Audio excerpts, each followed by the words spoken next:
Hi kids, welcome to learning. This is for students who are learning Kannada.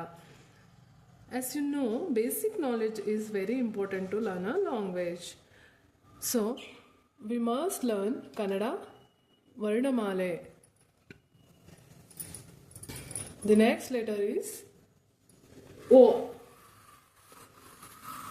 This is the letter O. We pronounce as O. ಇದು ಕನ್ನಡ ವರ್ಣಮಾಲೆಯ 11ನೇ ಅಕ್ಷರ ಆಗಿದೆ. This is the 11th letter of Kannada ವರ್ಣಮಾಲೆ. We should start like this and end like this. ಇಲ್ಲಿಂದ start ಮಾಡಿ ಹೀಗೆ end ಮಾಡಬೇಕು. ಇದೇ ಥರ ಬರೆದ್ರೆ ಮಾತ್ರ ಕನ್ನಡ ನೀಟಾಗಿ ಬರಿಬೋದು.